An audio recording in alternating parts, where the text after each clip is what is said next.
Nanda, Priya Nitya Krishna, Srivastadi Gaura Bhakta Vrinda.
Glorious Kartik Mas ki.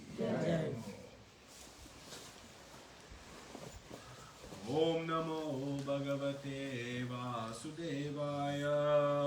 Om Namo Bhagavate Vasudevaya. Om Namo Bhagavate Vasudevaya. Om Namo Bhagavate Vasudevaya. Om Namo Bhagavate Vasudevaya. Om Namo Bhagavate Vasudevaya. Narayanam Namaskritta Naram Chaiva Narottamam Devim Saraswatim Vyasam Tato Jayamudiriye Nastaprayesha Bhavadreshu Nityam Bhagavata Sevaya Bhagavate Uttama Shloke Bhaktir Bhavati Naishtiki. Hare Krishna. Who is ready to celebrate Kartik month? Nobody? Yeah. Few hands? Few hands? Okay. This is the most auspicious month of the year. Very, very festive. just are coming off the celebration of Purushottam Mas, which is very, very auspicious, as we know. And Kartik month is a month we get to celebrate every year, whereas Purushottam Mas we get to celebrate every 3 or so years. But this is something, it becomes an annual festival. And there are many glories of Kartik Mas that we'll read from a little bit later today, that speak about the extraordinary fortune one has to participate in devotional service during this month of Kartik.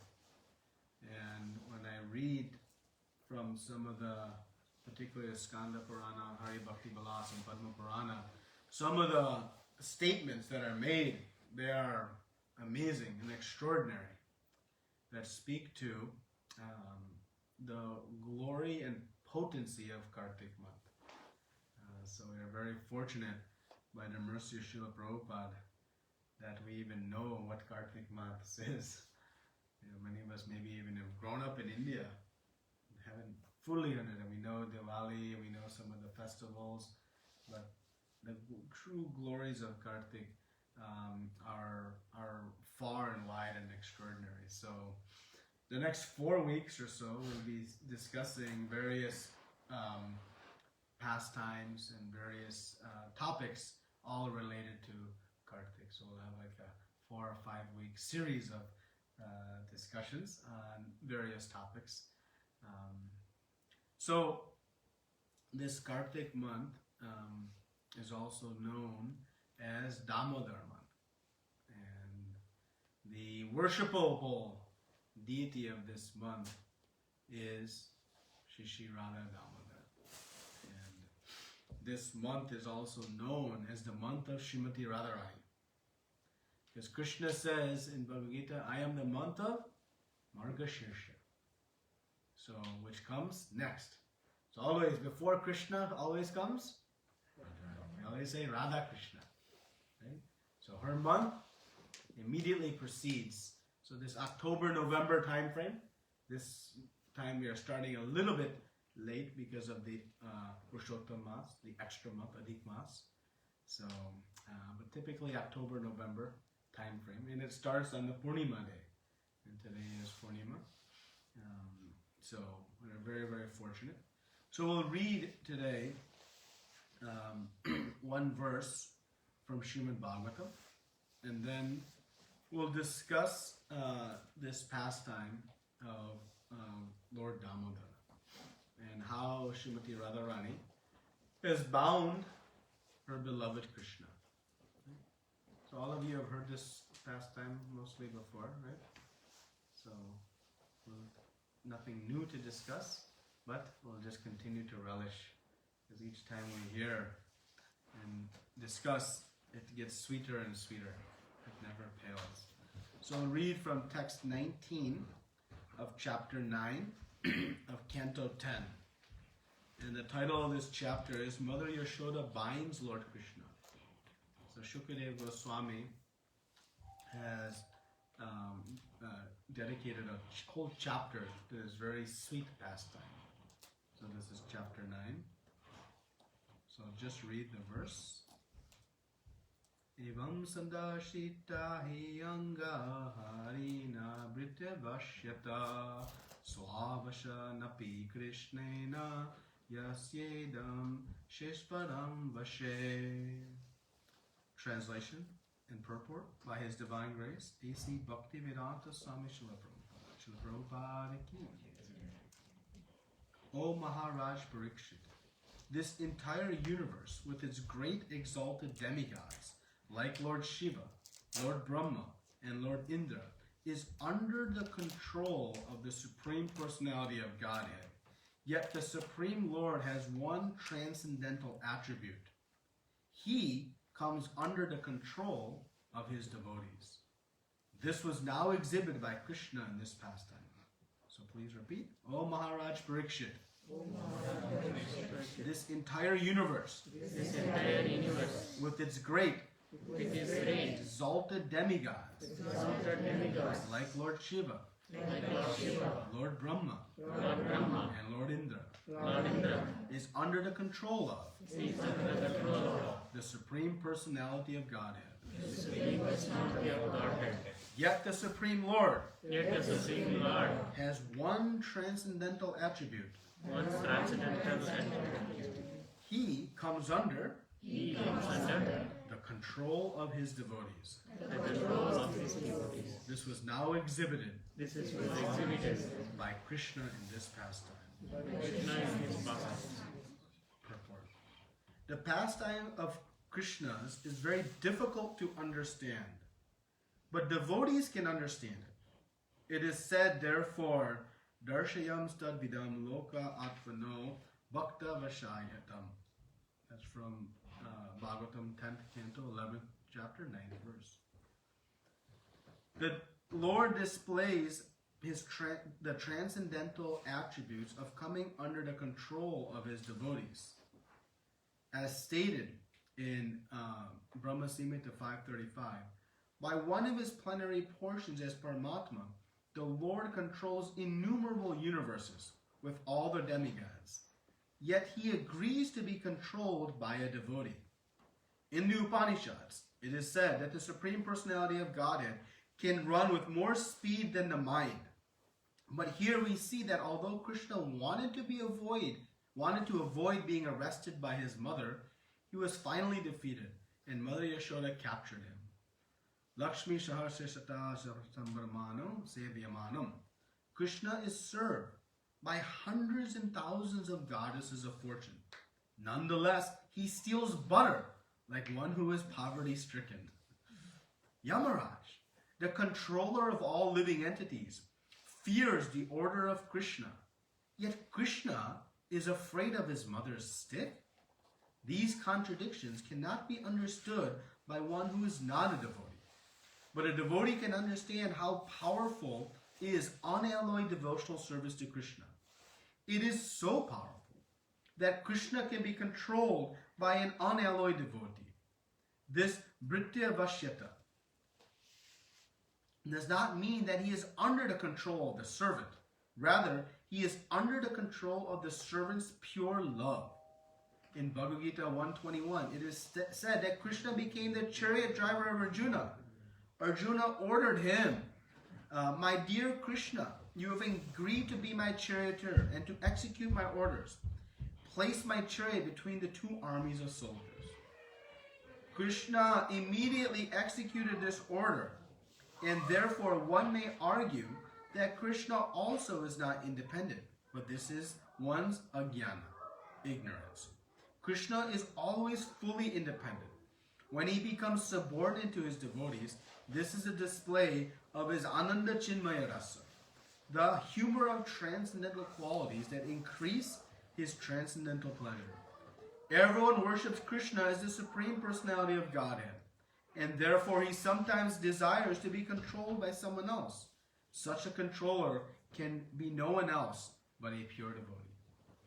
Om Jnana Timidandasya Jnananjana Shalakaya Chakshura Militam Yena Tasmai Shri Gurave Namaha Shri Chaitanya Manobishtam Stapitam Yena Bhutale Swayam Rupa Kadamayam Dagati Swapadantikam Vandeyam Shri Guru Shri Uta Padakamalam Shri Gurun Vaishnavanscha Shri Rupam Sagajatam Sahagana Ragunatam Vitam Tam Sajivam Sadvaitam Savadutam Varijana Saitam Krishna Chaitanya Devam Shri Radha Krishna Madan Sahagana Lalita Shri Vishakhan Vitamscha Hey Krishna Karuna Sindhu Deenabandhu Jagatpate Gopesha Gopika Kanta Radha Kanta Namostute Tapta Kanchana Gaurangi Radhe Vrindavaneshwari Vrishabhanuste Devi Paramami Hari Priye Vancha Kalpatarubhyascha Kripa Sindhu Devacha Patitanam Pavane Vaishnavebhyo namo namaha. Namo Vishnu Padaya Krishna Prasaya Bhutale Srimate Bhakti Vedanta Swami Niti Namine. Namaste Saraswati Deve Gauravani Pracharine Nirvishesha Shunyavadi Paschatya Veshakarine. Jai Shri Krishna Chaitanya Prabhu Nityananda Shri Advaita Gadadhara Srivasadi Gaura Bhakta-vrinda. Hare Krishna, Krishna Krishna, Hare Hare, Hare Rama, Rama Rama, Hare Hare.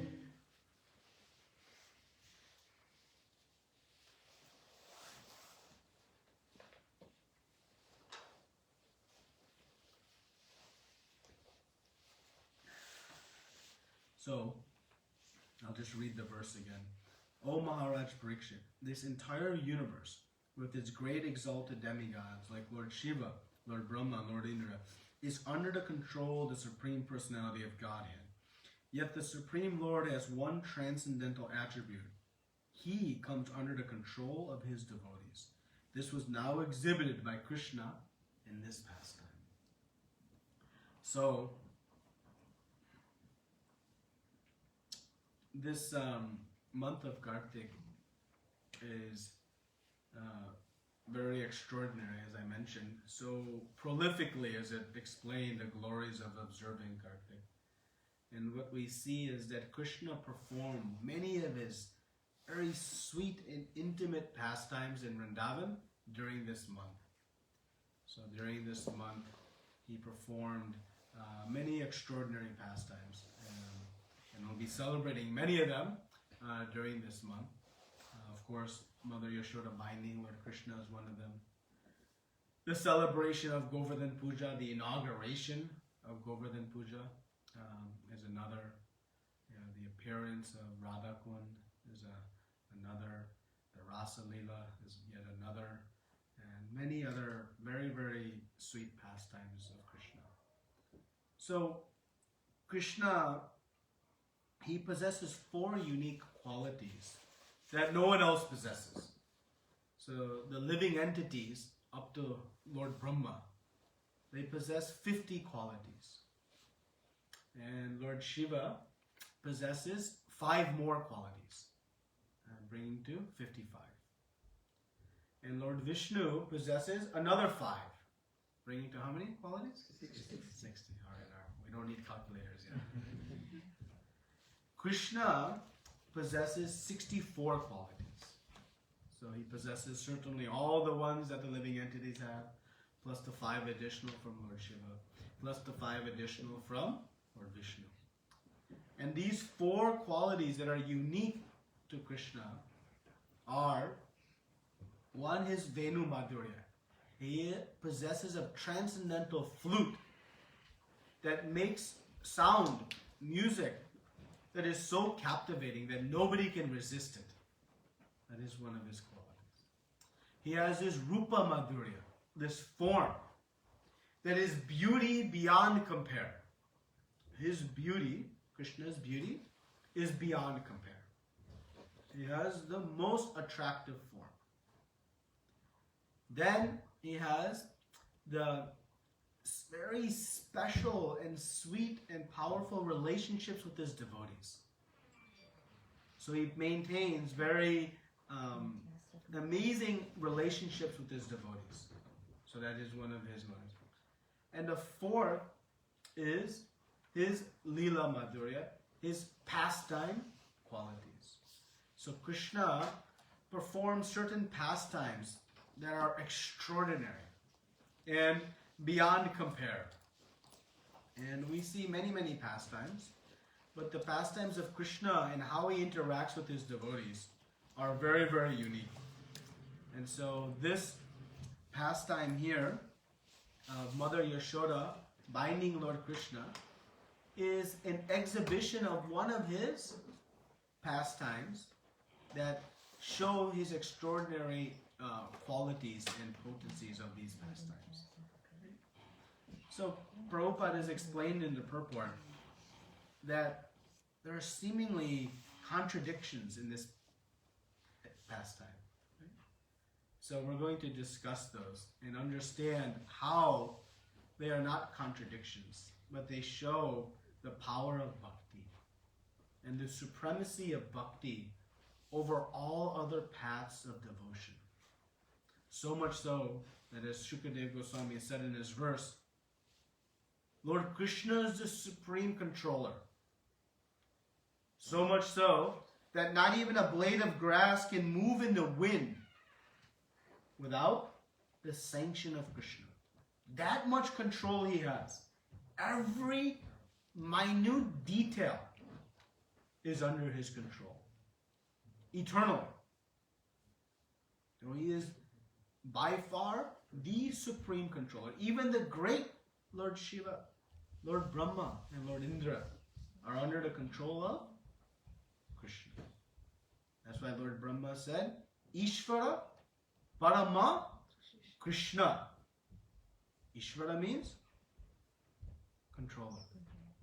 Parama means topmost. The topmost controller is Krishna. But who has the ability to control Krishna? His, not just his devotees, his pure devotees, unalloyed devotees. They're so powerful, so potent is the process of pure devotional service that it even can bring under control the Supreme Personality of God. And that is what's exhibited in this Dhamma Bandhana pastime. This binding of Krishna. Okay? So let's now discuss, and we'll discuss some of the philosophical points as we go through the pastime. Shall we go to Vrindavan? Who would like to go to Vrindavan? I would like to go to Vrindavan. Keep desiring, and it will happen. But hearing about the glories of Krishna, hearing about his pastimes is non-different from being with Krishna himself. There is no difference.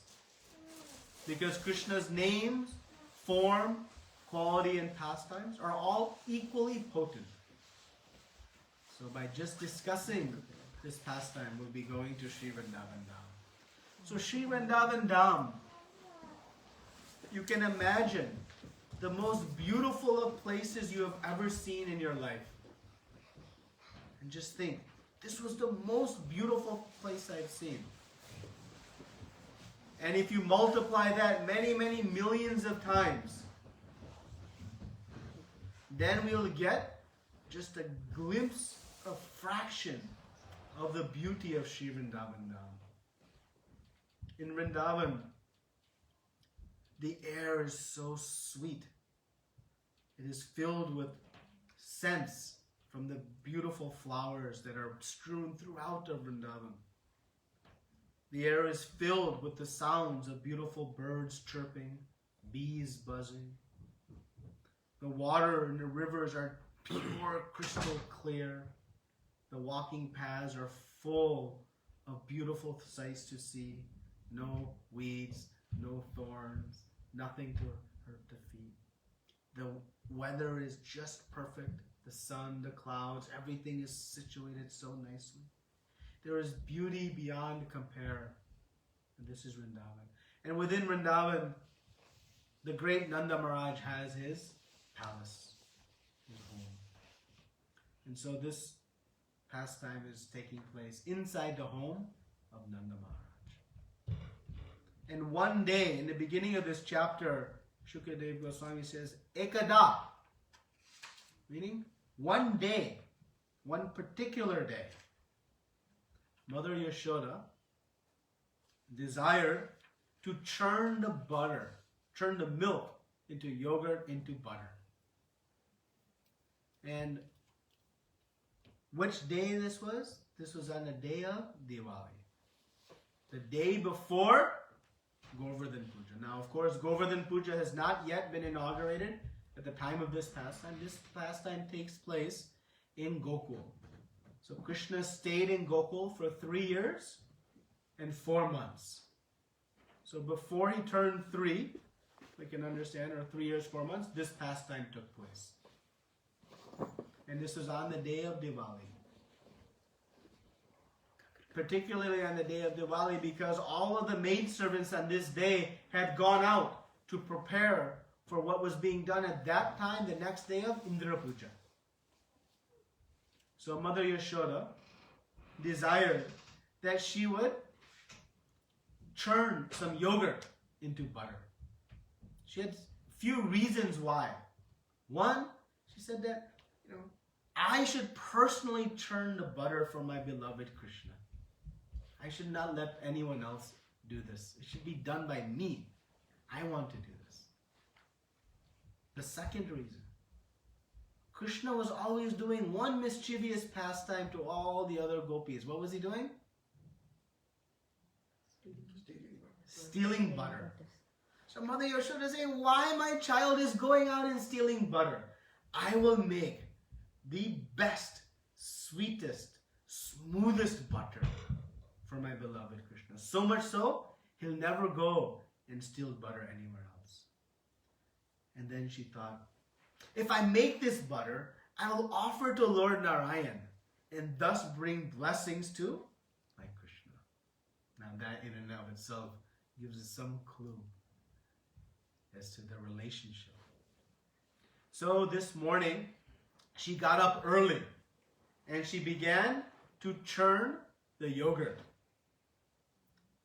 And she was starting to churn the yogurt. But she was seated in a place where she could not see Krishna.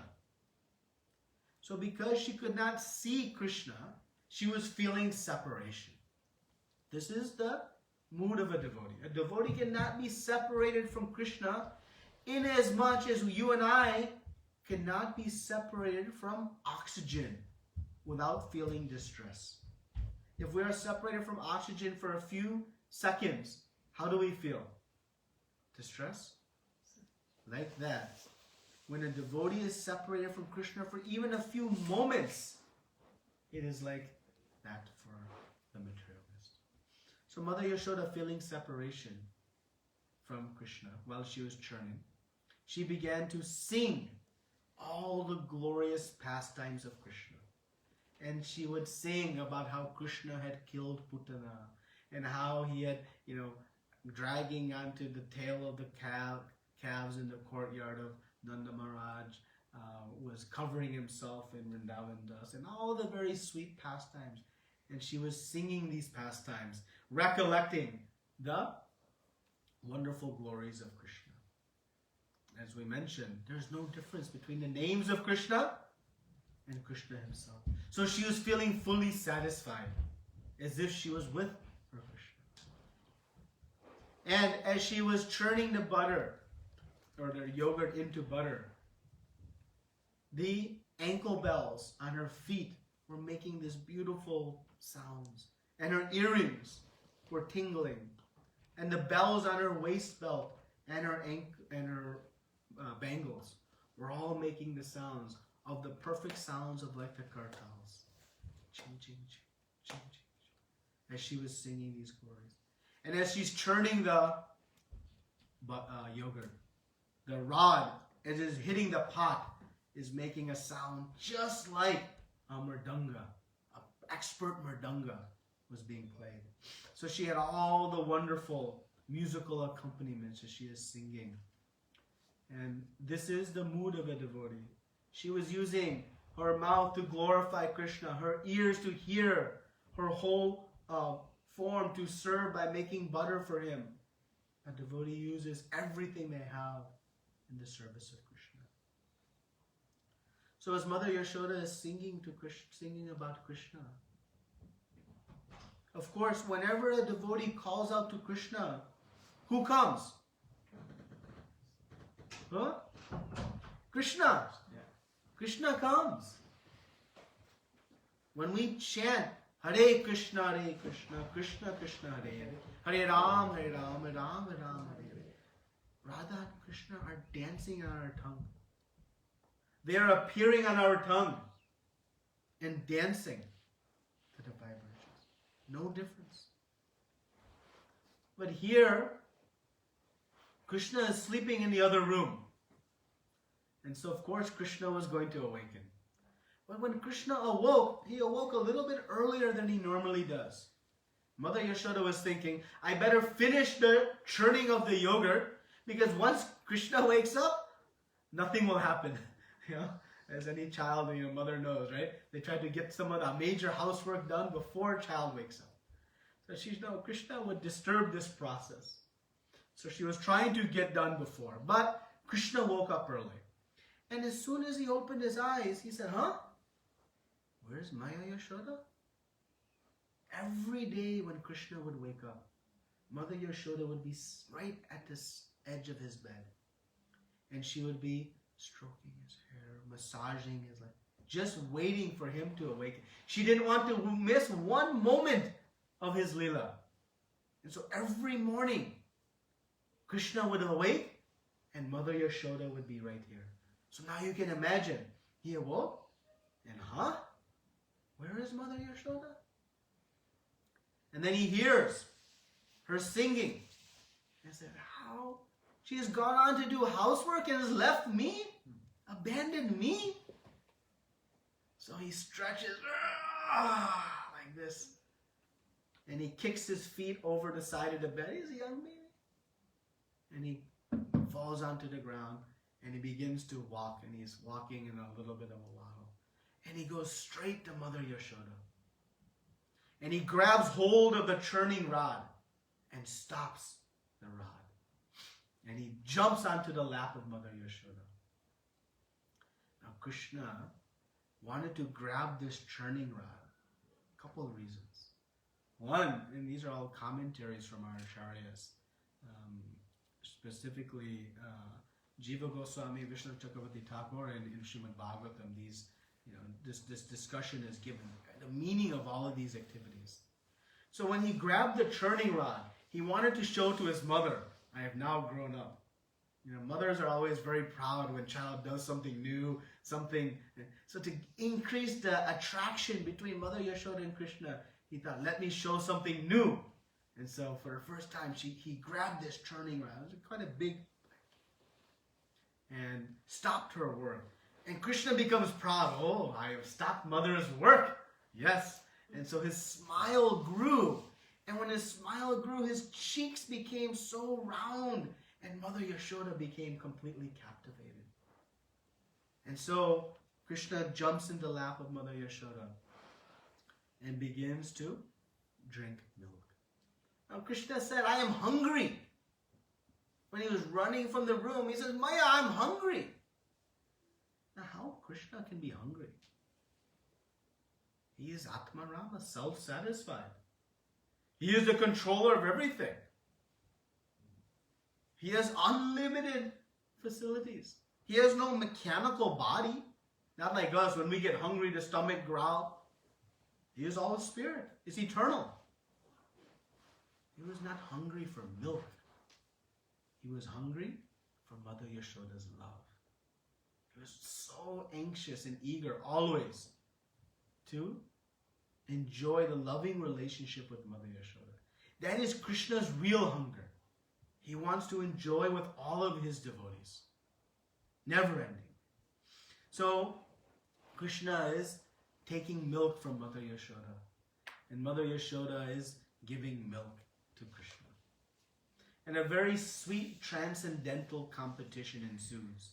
Krishna's belly is thinking, how big I am, I'll never get fully satisfied. And Mother Yashoda's milk is flowing unlimitedly. So which is going to end? First, either Krishna's belly will become full or Mother Yashoda will run out of milk. One of those two will start. This transcendental competition. But actually, in Goloka Vrindavan, in the spiritual world, when a devotee desires to serve Krishna, there are unlimited facilities. Whatever a devotee desires to offer to Krishna becomes available. From the single kalpavriksha, all varieties of fruits are there. There is no waiting for harvest. from one tree, mango and papaya and kiwi, all can come always ripe. There's not, you pluck one fruit and another comes. You pluck another and it's an endless supply in the spiritual world. All for the pleasure of Krishna. So Mother Yashoda, being a pure devotee of the Lord, she had an endless supply of milk that Krishna was relishing. And so our acharyas explained that Krishna was drinking milk for quite some time had passed. Then Mother Yashoda heard a sound, a noise. And it's a noise anyone who cooks fears to hear. And that is the overflowing pot. What do we do when there's an overflowing pot? We walk, we run. So Mother Yashoda had put some milk on the stove. And she had put it on low heat. But low heat for some time will turn into overflowing. So the milk on the pot began to overflow. So she thought what to do. So she puts Krishna down to run. If I try to run with Krishna, it will not be so easy. So she put Krishna down. Now why? She's enjoying this bhakti, this love with Krishna. Why is she concerned about one pot of milk? Nanda Maharaj had 900,000 cows. So why is she worried one pot of milk? Okay, let it go. Because this was no ordinary milk.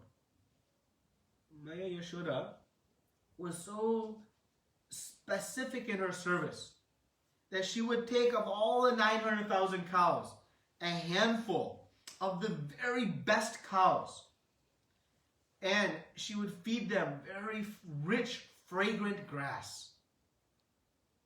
And that grass would be eaten by the cow. And of those, one particular cow would produce the best milk. And from that milk, Mother Yashoda would make so many different offerings for Krishna. So she's thinking that this milk, what Krishna will eat and drink if I lose this milk. So in that way, she put Krishna down.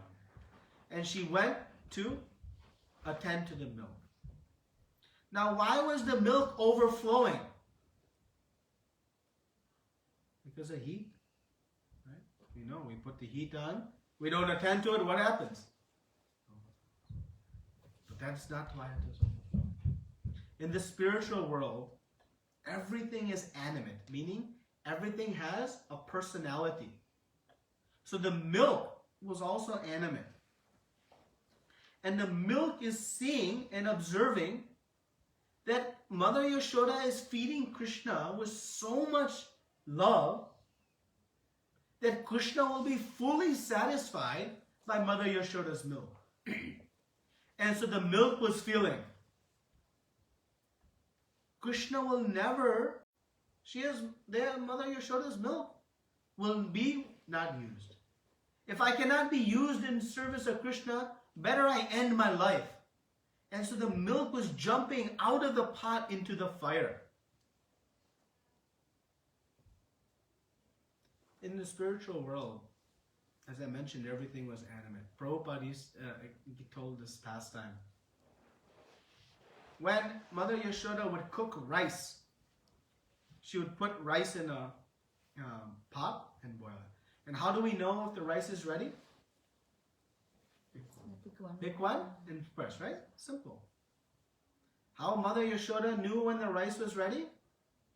She would call out, "Rice, are you cooked?" Rice would say, "Yes, I'm cooked." Okay.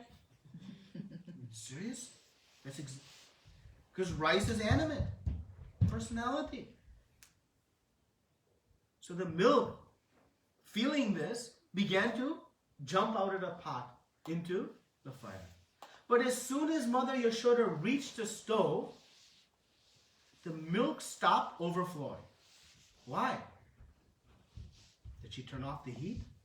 No. Before she got to the stove, the milk stopped overflowing. Because the milk then realized, oh, what a big mistake we made. The milk was jumping over thinking that I'll never be able to serve Krishna better. I don't have any value in my life. But then it realized that we were being very selfish. Why? Because of their jumping into the fire, they interrupted the pleasure of Krishna of taking milk from Mother Yashoda. This is the mood of a pure devotee. A devotee doesn't desire their own service to Krishna. They want to see Krishna happy. And the milk was thinking, oh, we made a big mistake because now Krishna's happiness has been interrupted because Mother Yashoda has come to us. And so the milk went back into the pot. This is the mood of the pure devotee. In Chaitanya Charitamrita, there's a very nice pastime of Govinda, Chaitanya Mahaprabhu's servant. Once they were performing very, very ecstatic kirtan, and the kirtan was going long and long and long, and the devotees were starting to feel a little bit fatigued. So Lord Nityananda said to Chaitanya Mahaprabhu, better we, end the kirtan now. So they ended the kirtan, they all honored prasad very sumptuously. And then Chaitanya Mahaprabhu went back to his room. And there he entered the doorway and he laid down right in the doorway. Now his servant Govinda had one service. After Chaitanya Mahaprabhu would honor his prasad and he would take rest, and Govinda would press his legs. So he is telling Chaitanya Mahaprabhu, please move a little bit so I can come in and do my service. Chaitanya, I'm too tired. He said, I know you're tired, just move a little bit so I can do my service. I'll ease your fatigue by massage. I'm too tired. I cannot move. Just a little bit. And Chaitanya Mahaprabhu fell asleep. So Govinda is thinking, what to do for my service? So he said, okay. So he took one cloth and he put over Chaitanya Mahaprabhu's body and he stepped over. I know, this is, you don't step over the Lord. But he stepped over. And then he began to massage. And some hour later, normally he would massage for like 10 or 15 minutes and then let Chaitanya Mahaprabhu sleep. That is the custom. So after massaging for 10 or 15 minutes, Govinda was sitting inside the room and just waiting. Chaitanya Mahaprabhu woke up some 45 minutes later. He said, Govinda, why you are here? You haven't gone and taken prasad. He says, no, I have not. I could not go. You were in the doorway. Chaitanya Mahaprabhu said, well, how did you come in? He said, I came in by putting the cloth over. He said, why didn't you go out that way? And Govinda said, I am willing to go to hell if I need to fulfill my service to you. But to fill my body, fill my belly, I'll not make even the slightest of mistake. So Govinda understood the perfection of bhakti. One will do anything for the pleasure and service of Krishna, but will not make the smallest of deviation for themselves. So like this, the milk was lamenting that we are very selfish in our service. The pure devotee is very selfless. They always think, what will give Krishna pleasure? So when Mother Yashoda was there attending to the pot, Krishna now became very upset, very angry. He bit his lips. And he got a small stone that was used to grind the spices. And he said, I'll show Mother Yashoda. And he broke the pot right in the bottom. Why he broke the pot in the bottom? Because if you have a vessel, if you hit the pot where there's no substance, it makes a big noise. But if you hit the pot where there's something in it, the whatever is in it will muffle the sound. So Krishna knew, I better do this quietly. So he poked in the bottom. And the second reason, all the contents would fall out. So he very expertly poked a hole in the bottom of the pot, and all the yogurt started to drip out. Now he realized, I better go away. This is not going to end well if I stay here. And so he left. And he went to a nearby storeroom where there were pots of butter hanging from the ceiling. And there he turned a grinding mortar upside down and sat atop it and pulled one of the pots of butter and was eating butter. And he was feeding to all the monkeys. Feeding them nicely. Now Mother Yashoda, meanwhile, has come back from the stove and sees someone has broken the pot. And Krishna is not there. That was her clue. Of course, some monkey could have come and broken the pot, but she knew, wait a minute. It's expertly broken in the bottom. I did not hear a sound, and Krishna is gone. It must be him. So she began to do an investigation. And like most criminals, they leave some clues. So Krishna left some clues.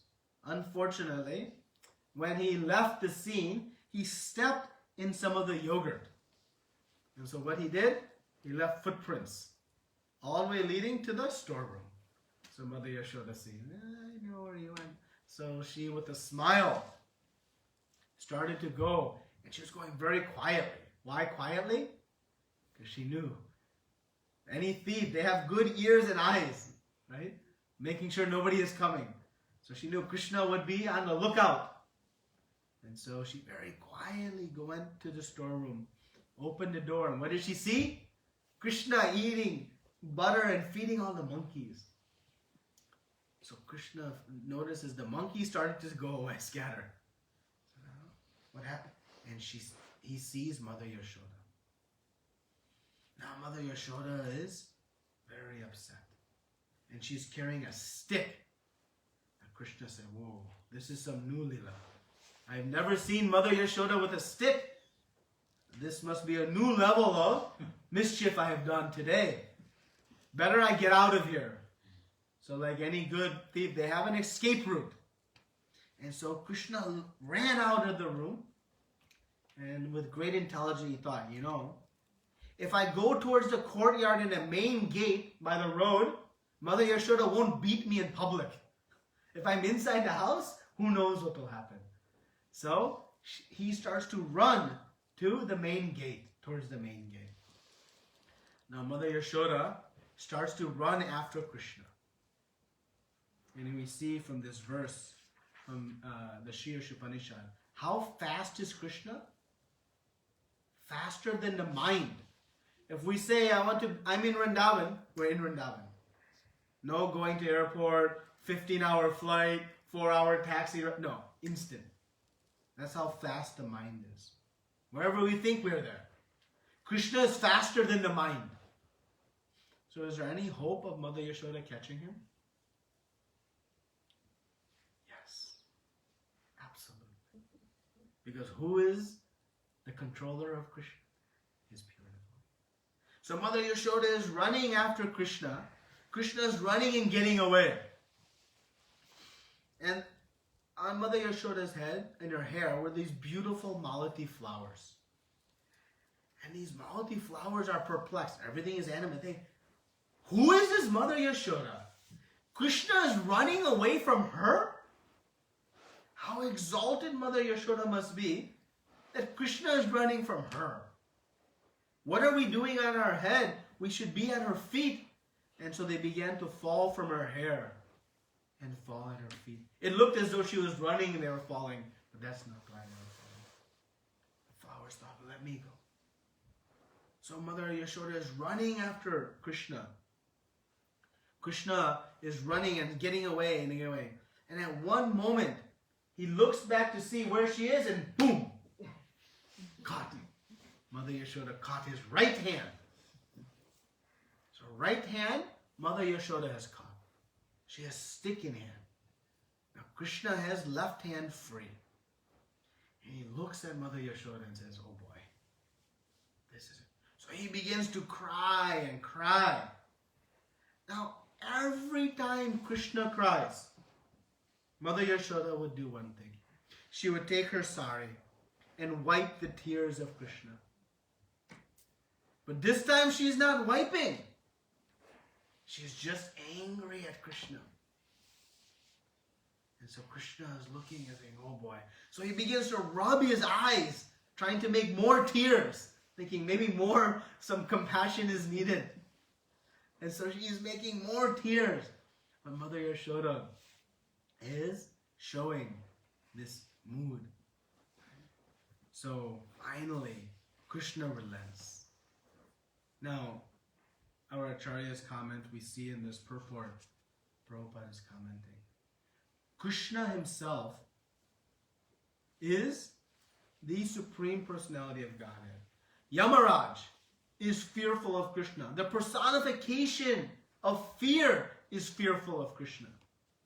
Yet Krishna is worried about Mother Yashoda with a stick, small stick. He has already taken and killed so many giant demons, ferocious demons.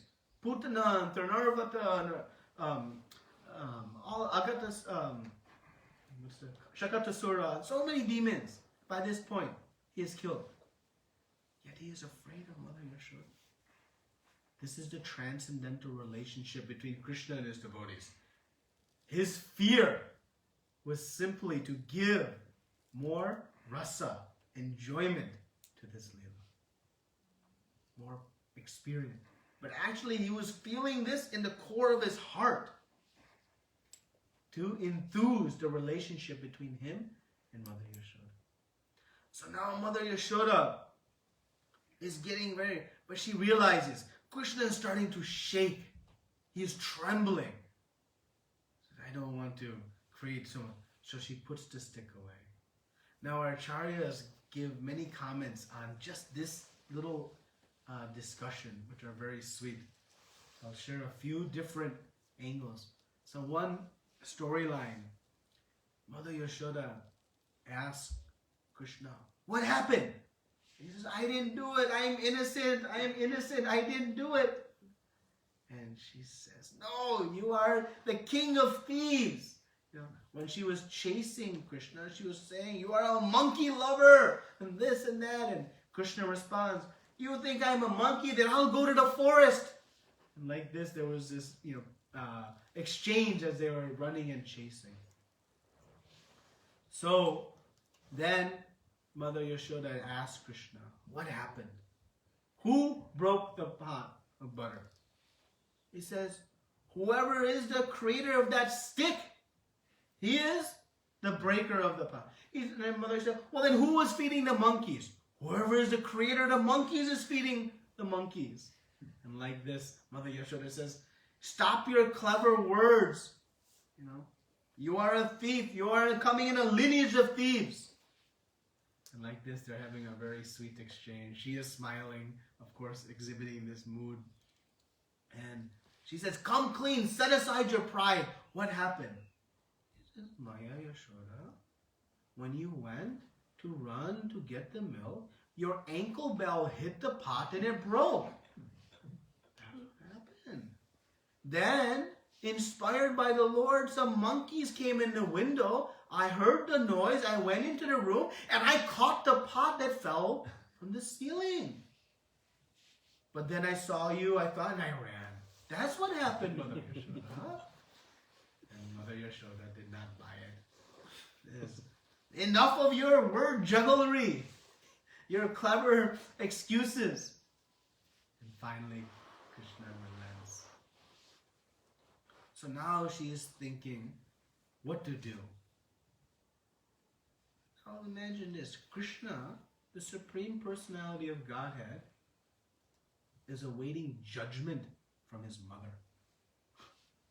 How the Supreme Controller can await judgment from anyone else?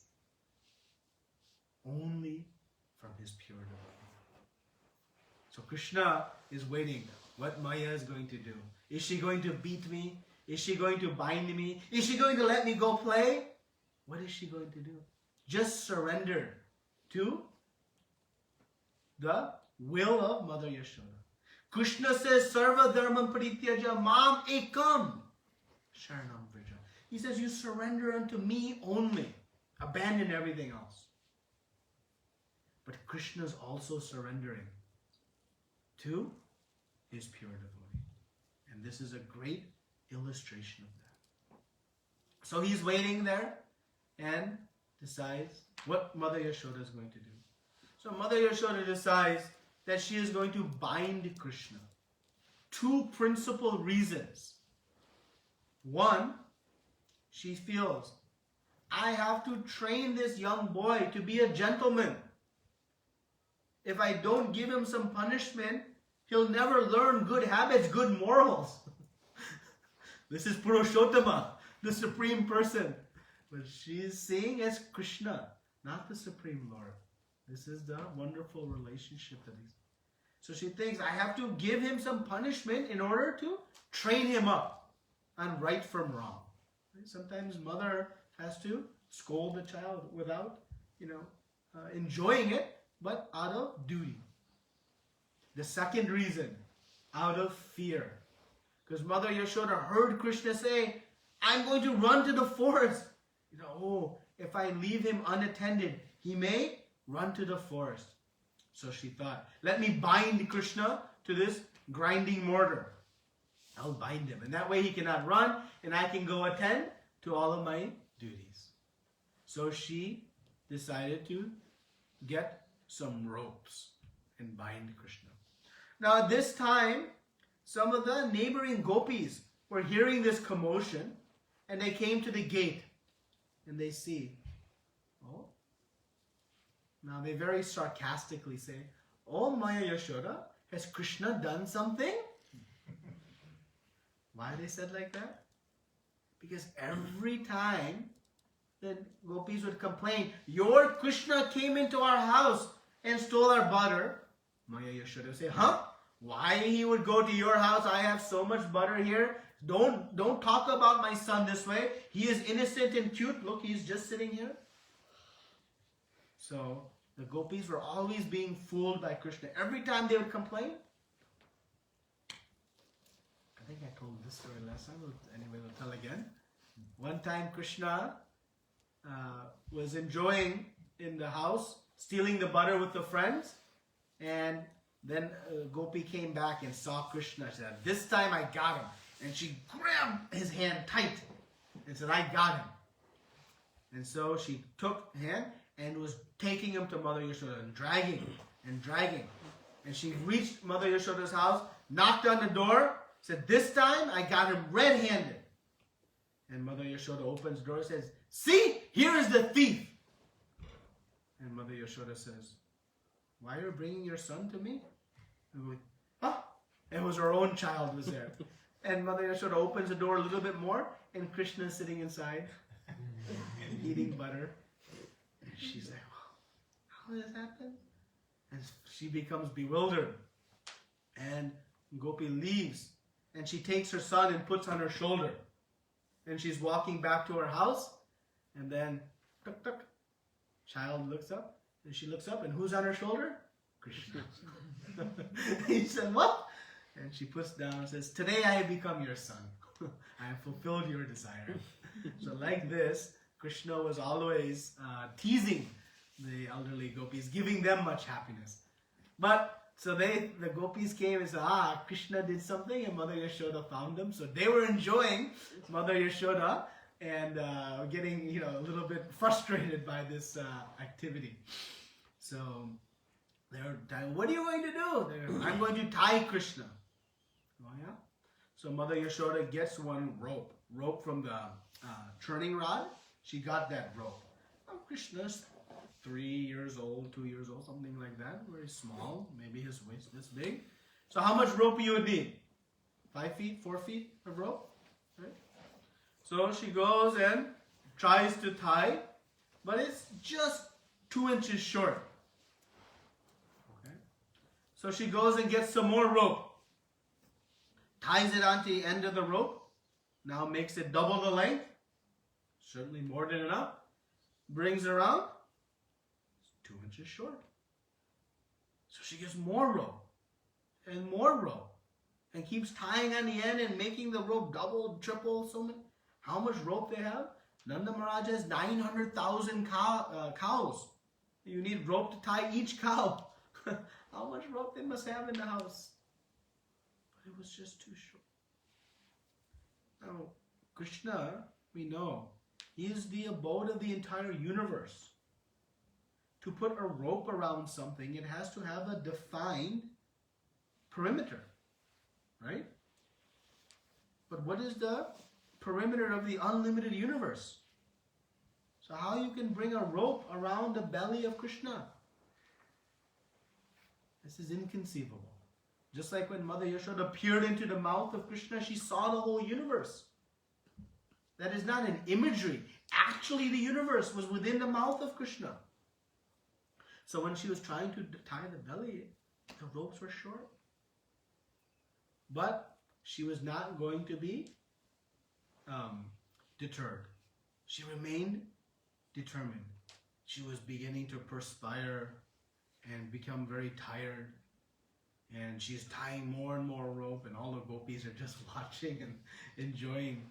They're saying, he is some mystical child. You will not be able to bind him. She says, you watch. I will bind him. I cannot take the chance of him running away. So finally, seeing the great determination of Mother Yashoda, Krishna allowed himself to be bound. Srila Vishnu Chakravarti Thakur says that the reason the rope was always 2 inches short, 2 finger lengths short, no matter how much rope came. Because in order to bind Krishna with our love, we need 2 things. 1, strong determination, enthusiasm. Mother Yashoda was not going to be deterred. No matter what was going to come, they were all saying you can't do it. She said, no, I will do it. She was determined. We face obstacles in the path of devotional service. But in order to make real success, we must stay determined. So Mother Yashoda was determined, the one ingredient. But our determination alone is not sufficient. We are fully, 100% dependent on the mercy of Krishna. So the second thing we need, mercy of Krishna. Our enthusiasm and determination and mercy. We cannot say, oh, I need the mercy of the Lord, but ourselves be lazy and think, oh, if Krishna wants me to, then it'll happen. No, I have to want it very strongly. But I have to have the humility to know it is only going to happen if Krishna wants it. Krishna's mercy must be there and our determination. Those two must combine. So Krishna relented, and Prabhupada writes in this purport, Krishna agrees to be controlled. He is not being controlled by some other factor. We don't agree to be controlled. We are controlled by the modes of nature, whether we like it or not. But the position of Supreme Lord is not as such. He agrees to be controlled by the love of his pure devotees.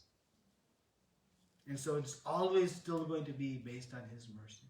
So because of that, Mother Yashoda was finally able to bind Krishna. And Krishna begins the next set of pastimes. I'll just conclude here in a few minutes. So Mother Yashoda then goes and attends to her services. Now Krishna is staying tied in the courtyard, tied to this mortar. You can imagine what he's doing. So he is crying and crying, trying to bring some attention. Finally, Lord Balaram and Mother Rohini come back. The Lord Balaram and Mother Rohini, they're missing from this whole pastime. They had gone to Upananda's house for some program in the morning. So they were not home. So when Lord Balaram comes back, he sees, what? Krishna is crying and bound in the courtyard? And he becomes very fiery mad. I am Sankarshana. I'll burn this whole universe. I am Sheshanaga. I will drown all of Vrindavan with my poison. Who has the audacity, the nerve to tie my Krishna? He's very fiery mad. Then somebody told him it was Mother Yashoda. Oh, And he became scared like a mouse and just went away. So then he starts crying. He has nothing else to do. He is just crying. And then he gets his enthusiasm again. And he's like, don't you know who this Krishna is? He is the source of Narsinghadev. He is, Matsya, Kurma, he is the source of all incarnations. And Mother Yashoda says, oh yeah, this Krishna is the source. He is Narsingha. They've all come in my house? Likely. You're saying Krishna was the source of Lord Narsinghadev. When a cat meows, he comes running and scared and hides behind my sari. That your Krishna is the source of Lord Narsinghadev. And then she says, you get out or I'll bind you too, to Balaram. And Balaram runs away. Then Mother Yashoda leaves. And Balaram comes back. So he tried that angle. So then he tells Krishna, why you keep doing all this mischief? I've told you so many times, stop stealing, stop breaking the pots, stop creating so much havoc. You don't listen. It's good you are bound now. You deal with this. And he begins to chastise younger brother. And like this, they are having their own rasa and sweet pastimes. Finally, the friends of Krishna come. And then Krishna performs one very important pastime. So he begins to move with this mortar, grinding mortar. And he takes it in between two Arjuna trees. And these Arjuna trees, of course, were in the courtyard of Nanda Maharaj for thousands of years. But within those trees were Nala Kuvera and Manigriva. And they were cursed by Narada Muni for having transcended the etiquette of how to, behave in front of a sadhu. But any curse given by a great personality also comes with extraordinary blessings. So they were cursed to stand as trees naked in the courtyard of Nanda Maharaj. But they were also blessed because Krishna himself would relieve them one day from their position in the trees. So our acharyas comment that Krishna had known and seen these trees for so long, but why today he decided to liberate them? Why today? Because now he himself was experiencing the effect of being bound to the mortar. He had a little bit of empathy for Manigriva and Nalakubera, who were bound to this form of the tree. And so he knocked over the two trees with the grinding mortar, and out came Manigriva and Nalakubera, and they were relieved and left. Of course, a giant sound came, big commotion came. Nanda Baba came, saw Krishna bound. What happened? And then, everything was explained to him. And Krishna and Balaram and Nanda Baba take their meal. And like this, we have Mother Yashoda binding Lord Krishna. Of course, Nanda Baba untied him very sweetly. But we see in this pastime, as we mentioned right in the purport from Srila Prabhupada, apparent contradictions, but they are not contradictions. The Supreme Personality of Godhead, exhibits the mood of anger, the mood of being hungry, the mood of fear, tears, even of agreeing to be bound. Why?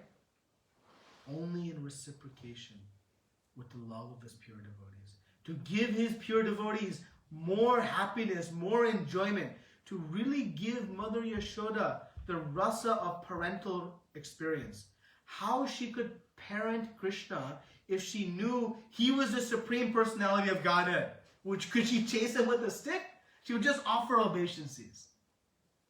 Would she nurse him? No, he is Atmarama, full. So Krishna covers her understanding so that she can truly experience the motherly relationship with Krishna. So Krishna reciprocates with all of his devotees in all these very sweet ways.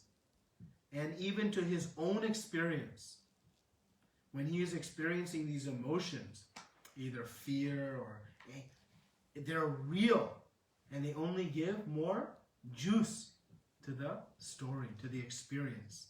And this is the loving relationship Krishna has with his pure devotees. And so it shows the supremacy of bhakti over all paths. The great yogis, the great jnanis, the meditators, they work so hard and cannot even approach the toe of Krishna. Not even the toe of Krishna they can approach. Yet, Mother Yashoda is binding Krishna, chasing with a stick, feeding in her own lap, massaging and touching it. That's the relationship Krishna has with his devotees. So we see the supremacy of bhakti in the path of spiritual life. We see in this pastime the mood of selfless service. Mother Yashoda had only one desire, and that was to please Krishna. Even in binding him, it was to protect him ultimately. The milk was lamenting its disturbance of the rasa between Mother Yashoda and Krishna. So we see this mood of selfless service. And we see this engagement of everything in the service of Krishna. Mother Yashoda was singing and churning the butter. Her whole existence was simply to please Krishna. So like that, we understand the power and potency of bhakti. And so in this Kartik month, our practice of devotional service becomes enriched, enthused, as we observe this Kartik month, study these pastimes, understand the philosophy within them, and how we can apply that in our own relationship with the Supreme Lord. And thus we can make great progress in devotional service. Okay? Thank you very much. Srila Prabhupada ki jai. Shri Radha Damodar ki jai. Mother Yashoda ki jai. You know why Mother Yashoda is called Yashoda? Yashoda means the giver of fame. Who she gave fame to? Krishna, by this pastime.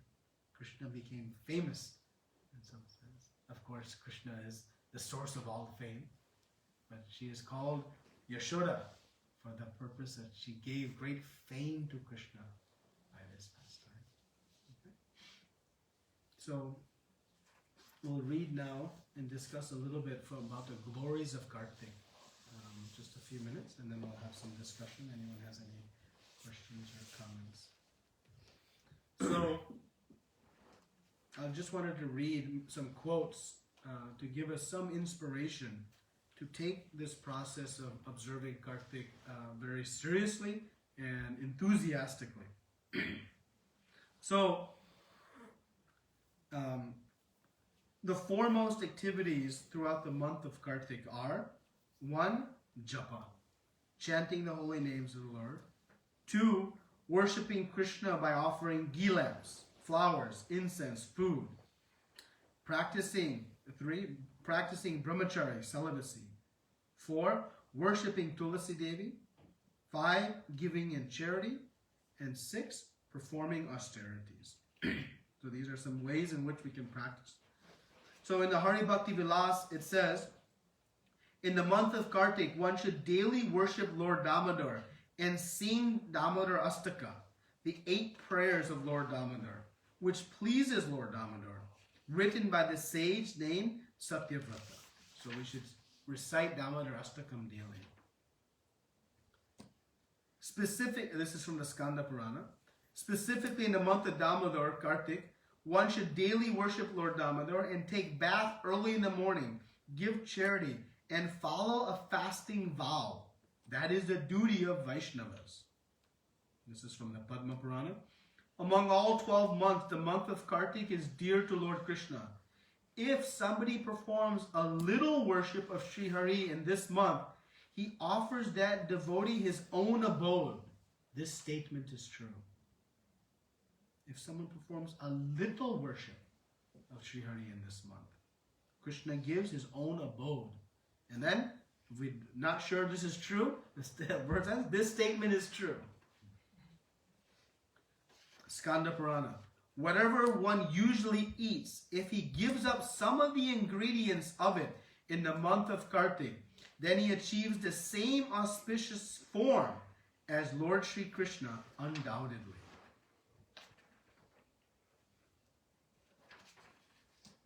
This is from the Skanda Purana spoken by Lord Brahma. O Narada Muni, one who fasts on the Prabodhini Ekadashi does not enter into the womb of another mother. Therefore, a person should give up all varieties of occupation and fast on this particular Ekadashi day. So there are 2 Ekadashis during the month of Kartik, and they are extraordinarily potent. So we should, and I can please say, forgive me, must observe Ekadashi on these 2 days during Kartik. As we can see, one does not enter into the womb of another mother by observing this Ekadashi. So very, very powerful in this month. There are a few more that I wanted to read. This is the glories of offering a lamp, ghee lamp, to Krishna. This is almost inconceivable. In the Skanda Purana, it is said, when one offers a lamp during the month of Kartik, his sins in many thousands and millions of births perish in half an eye blink. How long it takes to blink your eye? In that amount of time, half of that time, whatever sins we have accumulated in thousands and millions of births are eradicated by offering one ghee lamp. One should offer ghee lamp every day during the month of Kartik. Another one. By offering a lamp during the month of Kartik, one attains a pious result 10 million times greater than the result obtained by bathing at Kurukshetra during a solar eclipse, or by bathing in the river Narmada during the lunar eclipse. 10 million times more.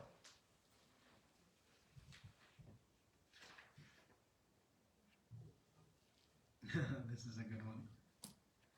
By offering a lamp during the month of Kartik, one burns away of collections of sin as big as Mount Meru or Mount Mandara.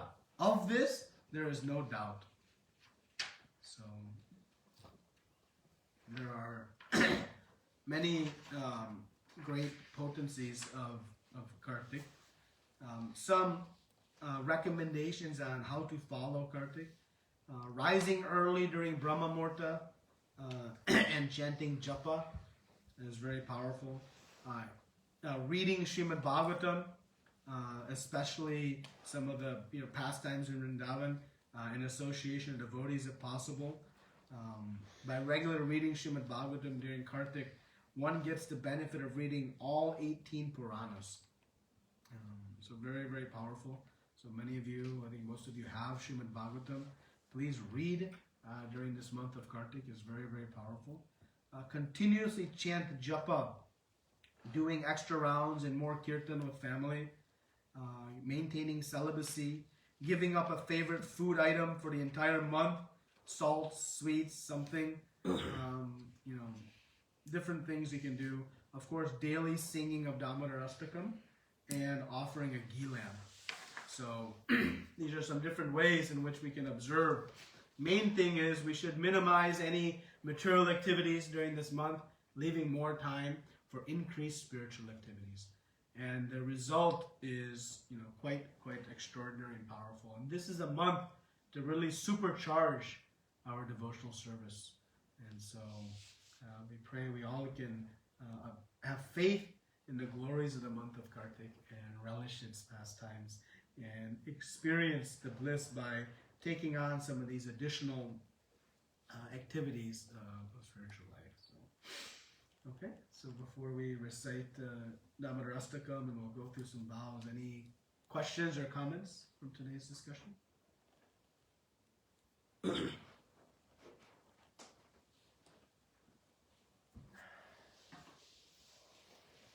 Yes, Very beautiful illustration of the pastime. Thank you so much for that. A question that in comparison to the Purushottam Mas and this, which one, both of them are equally potent? Purushottam Mas Mas carries a little bit more significance. It's explained in the experience, but we have the benefit of Kartik Mas happening every year. So that's Thank you can end that. You take a short. Any other questions? So, if not, I have, like we always do every year,